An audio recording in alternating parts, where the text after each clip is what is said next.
وعلیکم ورحمۃ اللہ وبرکاتہ۔ وعلیکم السلام ورحمۃ اللہ۔ حضرت مولانا نعمان صاحب بول رہے ہیں کشمیر سے۔ جی، اللہ کا کرم ہے حضرت، خیریت سے ہیں؟ اللہ کا احسان۔ اللہ اپنا کرم فرمائے۔ حضرت بخاری شریف کی حدیث ہے، اللہ کے رسول نے فرمایا جو اذان کے بعد کی دعا پڑھے گا میں اس کے لیے شفاعت کروں گا قیامت کے دن۔ اچھا، آج کل یہ لوگ بہت سے لوگ دعا نہیں پڑھ رہے ہیں اذان کے بعد کی، منہ بھی بند رکھتے ہیں اور ایک دم نماز کے لیے چلے جاتے ہیں۔ جیسے اذان کے بعد کی دعا نہیں پڑھتے نا آج کل لوگ بہت سے۔ نہیں پڑھنی تو چاہیے۔ ہاں پڑھتے نہیں، یہ سوچتے ہیں بریلوی پڑھتے تو اپن مت پڑھو، بریلوی سوچتا ہے کہ یہ اونچا پاجام پہنتا ہے دیوبندی تو اپن نیچا پہنو، یعنی ایک دوسرے کے چکر میں حضرت یہ حدیث پہ عمل کرنا بھی بند کر رہے ہیں آج کل۔ نہیں، یہاں تو ہمارے علاقے میں سارے دیوبندی پڑھتے ہیں، پتہ نہیں آپ کے یہاں کیا ہو گیا۔ ہمارے یہاں نہیں پڑھ رہے۔ آپ کیا پڑھتے ہیں؟ کشمیر میں پڑھتے ہیں؟ ان کو سمجھانا ہے اور وہ بتانا ہے کہ اذان کے بعد کی دعا پڑھ لینی چاہیے۔ ہاں لیکن کیا معلوم کیا اس میں بھی بدعت سمجھ رہے ہیں، کیا سمجھ رہے ہیں اللہ جانے۔ کہ وہ اجتماعی یعنی حیت اجتماعیہ ہو۔ نہیں حالت اجتماعی کہاں ہوتی ہے، وہ تو آدمی نماز پڑھنے آتا ہے تو الگ الگ ہی دعا پڑھے گا وہ تو عام طور سے۔ ظاہر سی بات ہے، دعا پڑھ لینی چاہیے سب کو۔ اگر کوئی نہیں پڑھتا تو بس اس کو سمجھائیں کہ دعا پڑھ لو۔ ہاں لیکن آج کل ایسا معمول بن گیا ہے کہ بریلوی پڑھتا ہے اذان کے بعد دعا، اپن نہیں پڑھیں گے۔ اور بریلوی یہ سوچتا ہے کہ دیوبندی اونچا پہنتا ہے ٹخنوں سے، اپن کو نیچا پہننا ہے۔ 90% ہمارے علاقے میں تو بریلیوں کو یہ دعائیں یاد ہی نہیں ہوتی ہیں، ہمارے علاقے میں یاد ہی نہیں ہوتی ہے۔ یہ والی میں نے کہا ہمارے علاقے میں بریلیوں کو یاد ہی نہیں ہوتی ہے۔ نہیں دعا تو خیر پڑھتے ہیں بریلی، ایسی بات نہیں۔ بس ٹھیک ہے، وہ آپ کے علاقے پتہ نہیں وہاں کیا ہوگا۔ نہیں پڑھتے ہیں دعا ہمارے یہاں تو، وہ جو علاقے میں ہے بریلوی ہمارے یہاں تو نہیں ہے، اور علاقوں میں ہے وہ پڑھتے ہیں۔ اور یہ ایسے دفن کے بعد جو آج کل سسٹم چلا ہے کہ قبر پہ دفن مردے کو گیا اور ایک دم بھاگ لیتے ہیں، تھوڑی بہت دیر رکتے ہیں حضرت، پھر اس کے بعد بھاگتے ہیں، ایسے بھاگتے ہیں کہ معلوم مردہ پکڑ نہ لے۔ نہیں، مردہ پکڑتا نہیں ہے، لیکن وہ اصل میں یہ تعلق کا مسئلہ ہے، جس کا جتنا تعلق ہوگا وہ اتنی دیر رکے گا۔ ہاں صحیح کہہ رہے ہیں، کسی کو زبردستی سے روک نہیں سکتے۔ نہیں بات صحیح ہے۔ لکھا ہے نا کہ وہ اثر ابن عباس رضی اللہ عنہ میں ہے یا کسی نے لکھ رہا ہے کہ اونٹ ذبح ہو جائے اس تقسیم ہو جائے۔ جی، وہ اصل میں اپنے وارث سے کہا تھا نا، وہ سب سے نہیں کہا تھا۔ جی میں نے کہا وہ اپنے وارث سے کہا تھا، سب سے نہیں کہا تھا۔ کیا تھا وہ واقع، وہ بتائیے تھوڑا۔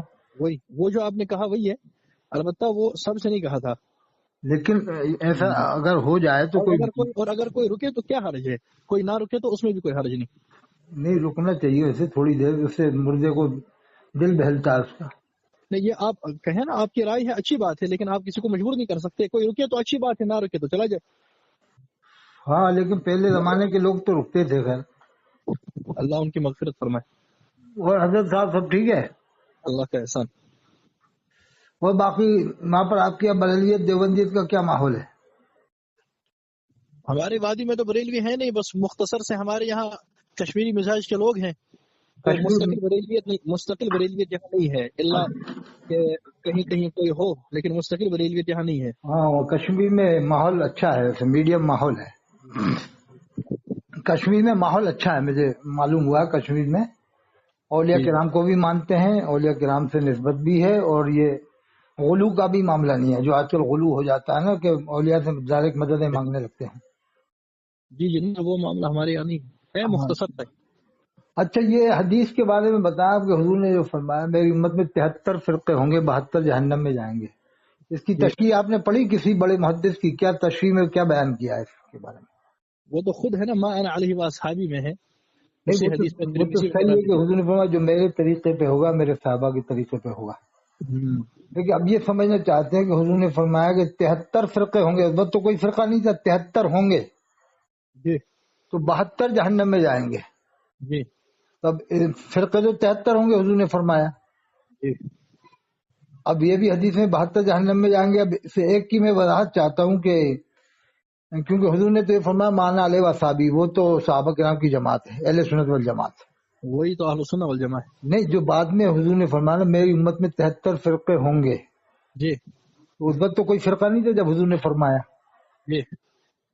تو اب یہ بریلوی لوگ یہ حدیث پڑھ کے دیوبندیوں کو جہنمی بنانے لگتے ہیں، تو میں نے کہا کہ اگر دیوبندی بھی حدیث پڑھ کے تمہیں جہنمی بنانے لگے، پھر اہل حدیث بھی حدیث پڑھ کے سب دونوں کو جہنمی بنانے لگے۔ آسان سی بات یہ ہے، اس میں آسان سی بات یہ ہے کہ جس بات پر ہمارا اتفاق ہونا ہاں تو پہلے ہم اس کی طرف آتے ہیں. ہاں اس پر ہمارا سب کا اتفاق ہے کہ اہل سنت والجماعت کا مذہب اور مسلک آج کا نہیں ہے، یہ تو 14 یہ سال سے. پہلے سے. اب ہم متکلمین اہل سنت نے عقائد کی اور عقائد کی تشریح کی کتابیں لکھ دی ہیں.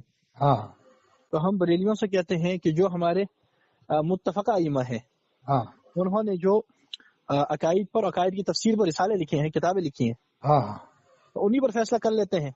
ہاں بالکل. جن عقائد میں ہمارا اختلاف ہے ہاں آپ وہ عقید اہل سنت کی عقائد کی کتب میں دکھا دیں تو ٹھیک ہے، ہو جائے گا.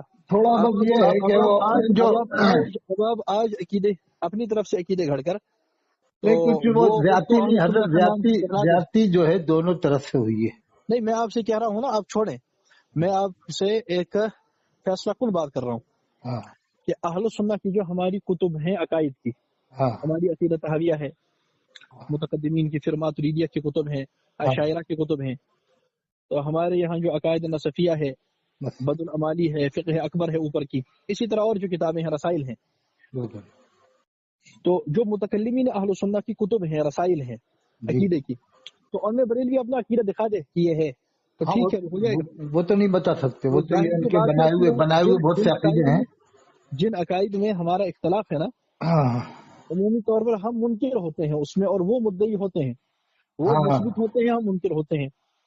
وہ اس بات کرتے ہیں کسی چیز کا، ہم اس کا انکار کر رہے ہیں. ہاں بالکل. جب وہ کسی چیز کا اس بات کر رہے ہیں تو دکھائے نا متکلمین اہل سنت کی کتب سے. اچھا ایسا جیسے وہ کتاب میں جو لکھا مثال ہے، کے طور پر ہمارے یہاں ایک مسئلہ چلتا ہے نزول عیسیٰ کا. ہاں عیسیٰ السلام کے نازل ہونے کا. ہاں، تو ہمارے یہاں جو اس کا انکار کرتا ہے، ہم 14 صدیوں کی کتابوں سے اہل سنت کی عقائد کتب سے دکھا دیتے ہیں، دیکھو بھائی سب نے لکھا ہے کہ عیسیٰ آئے گا.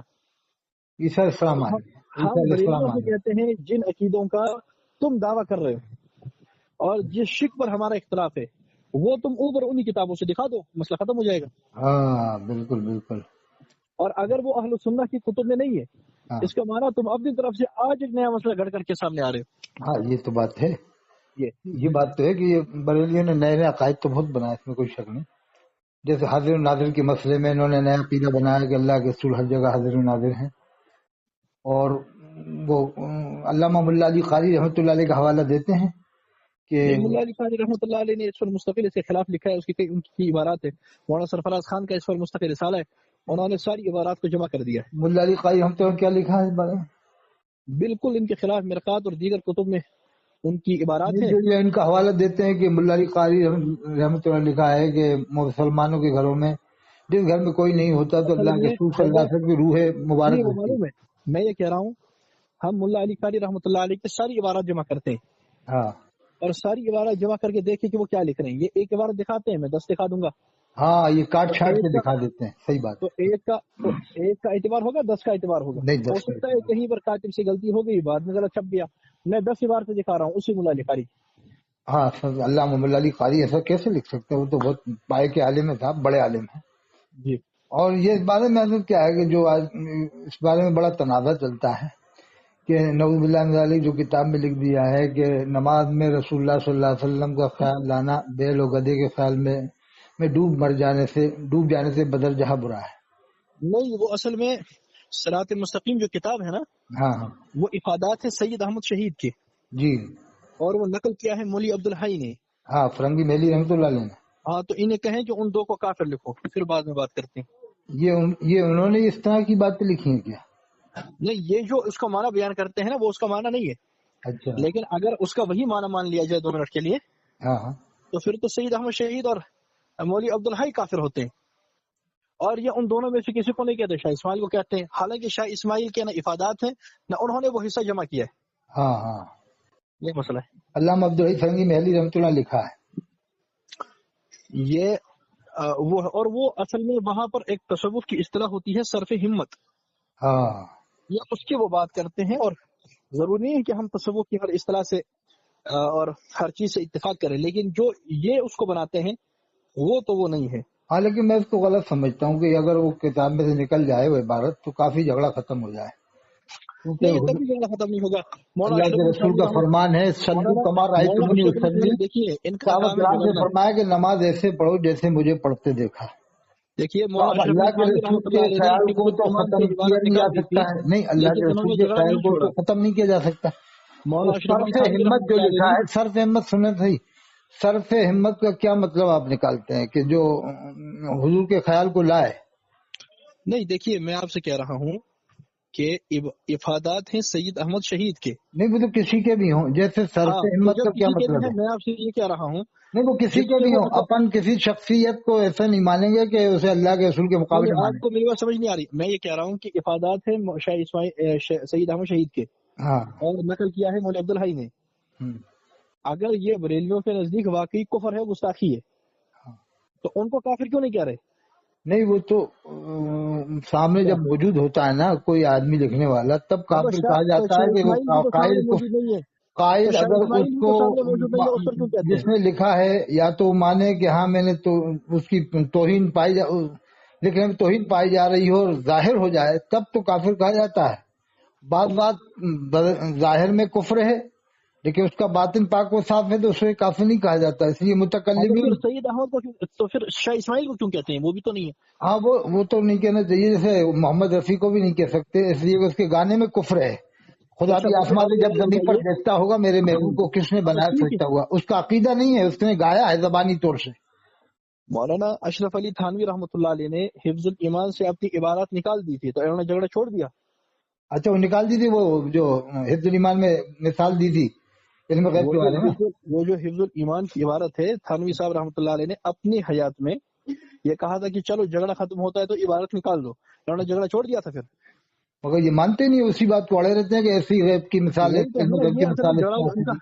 ان کا کام جھگڑا کرنا ہے. اگر یہ مان لے تو پھر یہ زندگی کیسے گزاریں گے؟ نہیں یہ بات تو صحیح ہے, میں جب انہوں نے توبہ کر لی, رجوع کر لیا تھا اس بات سے. نہیں اس میں رجوع کی کوئی مسئلہ نہیں ہے, وہ ٹھیک ہوا, توبہ کس سے کر لیتے, بات تو ٹھیک ہے.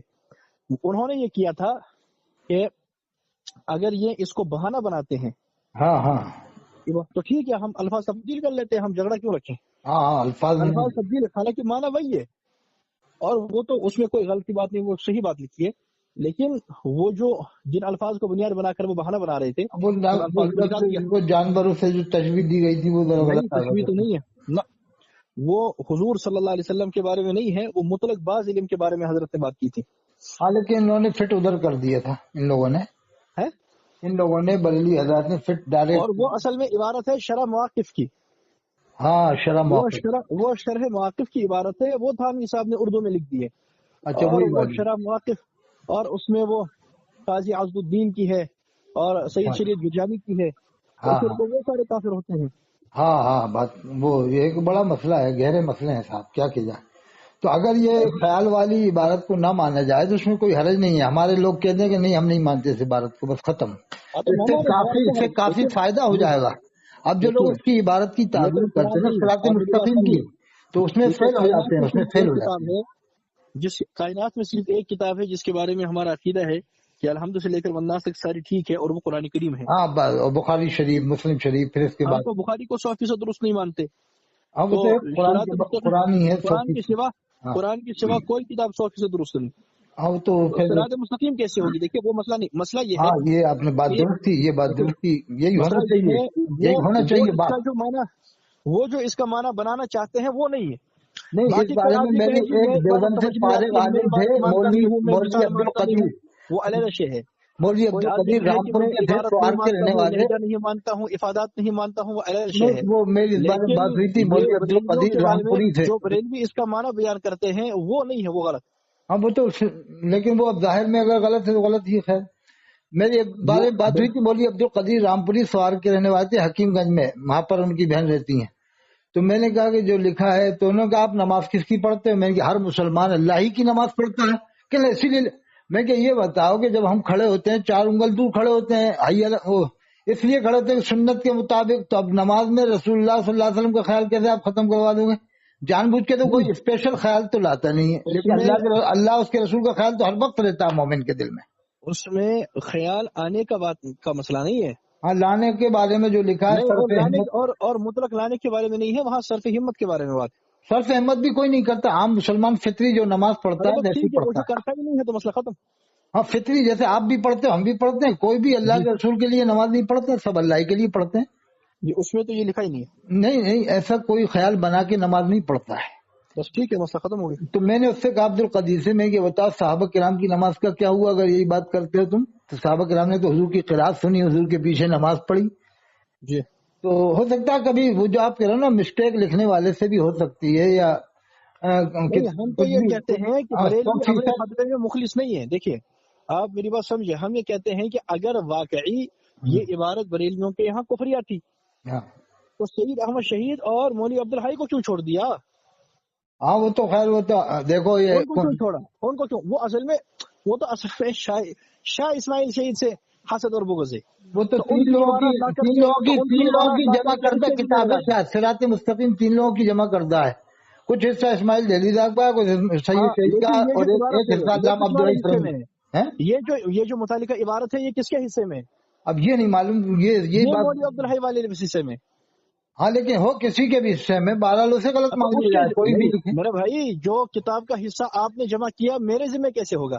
ہاں یہ بات تو صحیح ہے. افادات سید احمد شہید کے ہیں، مرتب مولوی عبدالحی ہے. شاہ اسماعیل کا عبارت کے ساتھ کوئی لینا دینا ہی نہیں ہے. ہاں تو وہ یہ بھی ہے، صحیح بات کہہ رہا، بڑا مشکل مسئلہ ہے. وہ اصل میں حسد اور بغض کی وجہ سے اس کا نام دے دیا، ورنہ اصل عبارات ان کی تھی. ان کی تھی، یہی میں کہتا ہوں. اپنے دعوے میں سچے ہو اور مخلص ہو.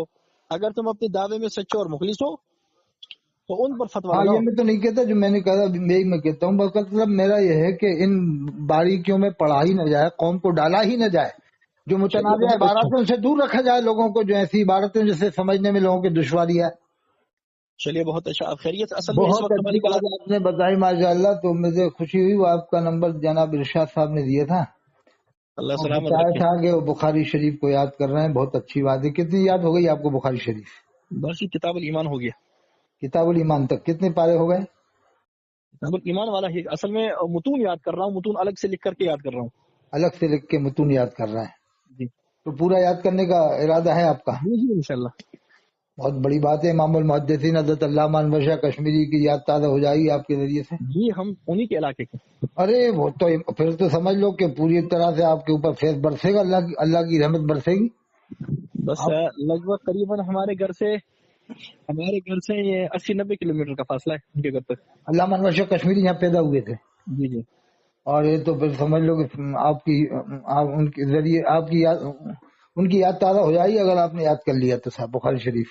جزاکم اللہ خیر. اور میرا بھی یہی ہے کہ معتدل طریقہ اپنانا چاہیے. اگر کوئی غلط بات ہے تو کسی بھی فرقے کی ہو پھر بخش نہیں چاہیے اس کو. جیسے میں نے انٹرنیشنل مولویوں سے سنا ہے، وہ دیوبند کے میں نام نہیں بتا رہا، ایک تو وہ نقشبندی سلسلے کے آپ کے یہاں بھی آتے ہوں گے، انٹرنیشنلی دنیا میں مشہور ہے نقشبندی پاکستان کے.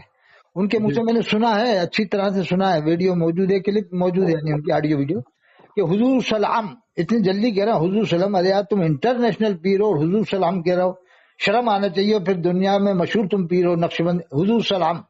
ایک جو یہ ہے ترکی میں جو مفتی ہیں بہت بڑے متکلم کہے جاتے ہیں، ان کے منہ سے میں نے سنا ہے حضور سلام متکلم اسلام ہو، تم حضور سلام کہہ رہا ہو، تجھے شرم نہیں آتی؟ کسی تجھے متکلم اسلام بنا دیا. ایک وہ ماہر فلکیات ہیں وہ انگلینڈ میں، اس سے میں نے سنا اس کے منہ سے حضور سلام. تو مجھے غصہ ہے کہ یار اتنے بڑے بڑے انٹرنیشنل عالم ہو کے تم حضور سلام کہہ رہا ہو. میں نے تو ہندوؤں کے منہ سے سنا ہے حضور صلی اللہ علیہ وسلم. بڑے ادب سے ایک پنڈت نام لے رہا تھا حضور صلی اللہ علیہ وسلم. تو خیر عام طریقے سے دیوبندی نہیں کہتے، لیکن کچھ ایسے ہو گئے ہیں کھوسٹ، تو ان کو چاہیے کہ ڈوب مرے وہ اور کہیں کہ یار ہم نے بہت بڑی غلطی کی، اس کی غلطی کی وہ اظہار کریں کہ صاحب ہم سے غلطی ہوئی، اب آج کے بعد ہم حضور سلام نہیں کہیں گے. حضرت مولانا سید ابو الحسن ندوی رحمۃ اللہ علیہ تو اپنی پوری کتاب میں جو القراۃ الراشدہ لکھتے ہیں نا، اس میں صلی اللہ علیہ وسلم پورے درود شریف لکھتے ہیں. وہ تو پورا لکھنا چاہیے. تو یہ آج کل بہت سے لوگوں کی عادت ہو گئی ہے، کچھ لوگوں کی، زیادہ تر نہیں، کچھ لوگ ایسے ہو گئے. جی وہ تو ایسا لگتا ہے کہ تھوڑے بہت لوگ ہوتے ہیں، تو ایسا نہیں ہے کہ ان کی ذات ہم سب کو کہیں. صحیح ہے. جو ہوں تو ان کو کہا جا سکتا. جی جیسے میں بریلوی حضرات سے جب بات کرتا ہوں امام حرم کے بارے میں، مسجد نبوی کے امام کے بارے میں، تو وہ پرانے عقائد لے کے بیٹھ جاتے ہیں کہ ابن عبد الوہاب کے ماننے والے ہیں. تو کیا ابن عبد الوہاب کے ماننے والے قیامت تک رہیں گے؟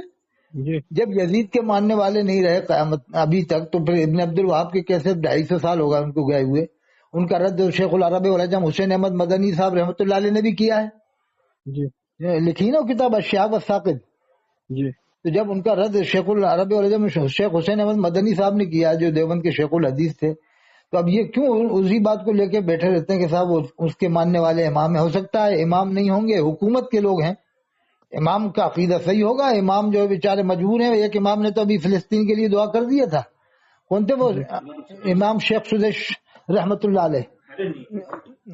ابھی ہمارے ساتھی کہہ رہے ہیں نہیں رحمت اللہ علیہ مت کہو، مطلب کیا لعنت اللہ علیہ کہیں ان کو؟ زندہ کو بھی رحمت اللہ علیہ کیسے سکتے ہیں؟ یہ میں اس لیے کہتا ہوں کہ بریلوی لوگ رضی اللہ عنہ کہتے ہیں غیر صحابہ کو، تو میں ان کی وجہ سے میں رحمت اللہ علیہ کہنا شروع کر دیا۔ ابھی ایک ہمارے ساتھی چوک گئے، ارے نہیں ابھی رحمت اللہ علیہ نہیں ہے، تو میں نے کہا کیا پھر کیا ان کو لعنت اللہ علیہ کہا جائے؟ یہ میں الزامی جواب کے طور پہ رحمت اللہ علیہ کہتا ہوں۔ جیسے آپ یہاں کشمیر میں ہے نا حضرت مولانا نذیر احمد صاحب قاسمی رحمت اللہ علیہ، اب لوگ سنیں گے چونکہ ارے وہ تو زندہ، میں کہوں گا میں کب کروں مر گئے۔ تو میں بریلیوں کے لیے کہتا ہوں کہ جیسے تم بھی چونکتے، بریلی بھی چونکتے ہیں کہ وہ تو زندہ ہے، میں کہتا ہوں کہ میں کہہ رہا ہوں کہ میں کب کہتا ہوں کہ مر گئے، کہ رحمت اللہ علیہ کیوں کہا؟ تو کیا لعنت اللہ علیہ کہیں؟ کہ یہ تو دنیا سے جانے والے بس تو رضی اللہ عنہ صحابہ کو کہا جاتا ہے، صحابہ کی پہچان ہے۔ جیسے آج تم میرے رحمت اللہ علیہ سن کے چونک رہا ہو زندہ کو، تو ایسی رضی اللہ عنہ سن کے مومن چونکتا ہے، مسلمان چونکتا ہے۔